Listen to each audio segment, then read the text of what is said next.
Senhora Presidente, senhoras e senhores deputados, senhores membros do Governo, as semelhanças entre a discussão que agora iniciamos e uma catarse coletiva são mais que evidentes.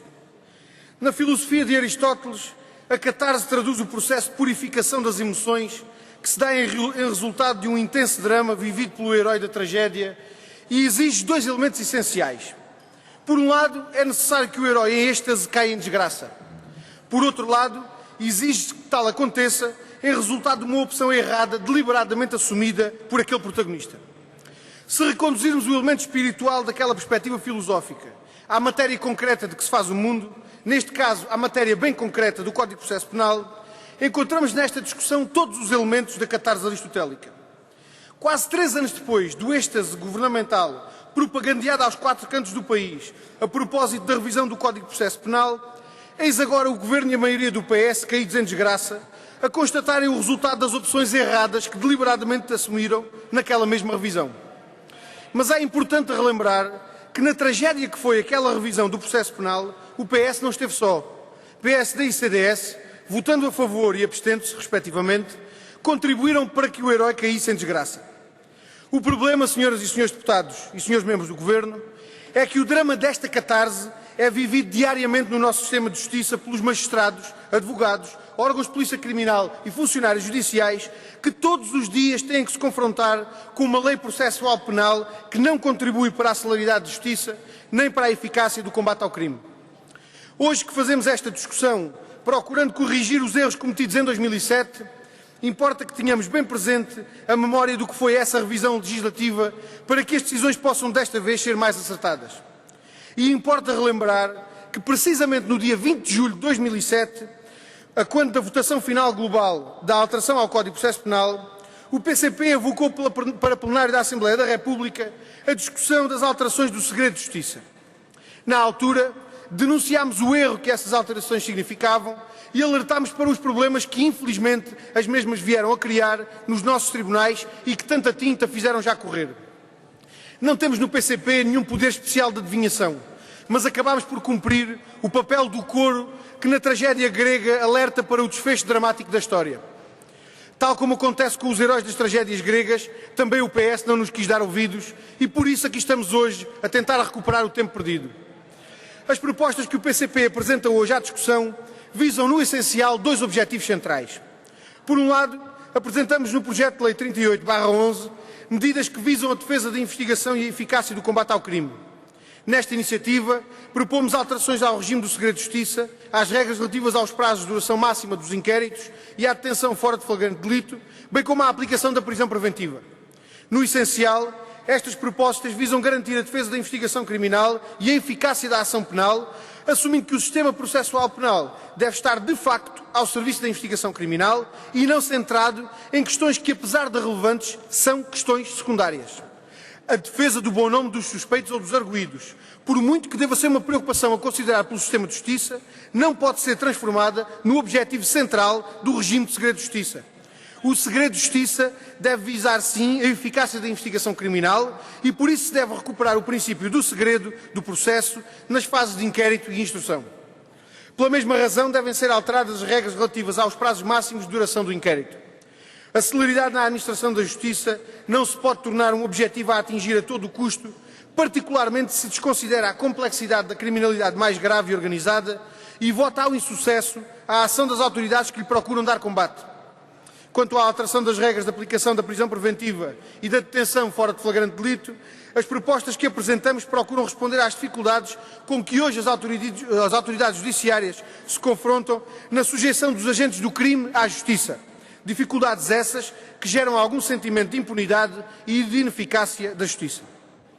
No projeto de lei 178/11, prevemos um conjunto de alterações que visam a garantia da celeridade no julgamento dos processos de crime, particularmente da criminalidade menos grave e em que houve detenção em flagrante delito ou a prova é de mais fácil obtenção.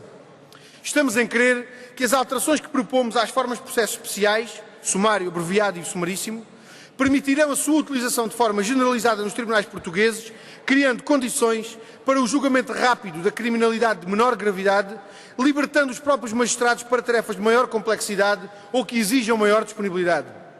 Importa a este respeito Referir que, no âmbito do processo sumário, considerámos devidamente uma sugestão do Sindicato dos Magistrados do Ministério Público no sentido de alargar a possibilidade de utilização desta forma de processo para julgamento de crimes de maior gravidade, puníveis com penas de prisão de máximo superior a 5 anos e com intervenção do Tribunal Coletivo. Esta sugestão, que acabou por ser incluída no projeto de lei apresentado pelo CDS, não mereceu acolhimento por parte do PCP, não por se tratar de uma proposta errada ou sem fundamento, mas sim porque julgamos que se deve primeiro procurar generalizar a utilização do processo sumário e só depois considerar a possibilidade do seu alargamento a crimes de maior gravidade. Para lá das propostas concretas de alteração ao Código de Processo Penal em matéria de processos especiais, o PCP entende que é fundamental que o Governo disponibilize os meios necessários à concretização deste objetivo de maior celeridade na Justiça. Não podemos esperar que a simples alteração da lei determine melhorias significativas no funcionamento dos tribunais se esta não for acompanhada da disponibilização dos meios necessários. Por isso, propomos que a entrada em vigor das referidas alterações legislativas seja acompanhada dos respectivos meios necessários à sua concretização, ouvidos os Conselhos Superiores da Magistratura e do Ministério Público. Por último, importa fazer alguma apreciação das várias iniciativas em discussão naquilo que são os seus aspectos fundamentais. Apesar de as várias iniciativas preverem soluções divergentes das defendidas pelo PCP, particularmente no que se refere aos processos especiais, entendemos que o processo legislativo só terá a ganhar se todas puderem ser confrontadas na discussão na especialidade. E iremos, por isso, contribuir com a nossa abstenção para a viabilização das várias iniciativas em discussão, à exceção do projeto de lei nº 174/11 do CDS.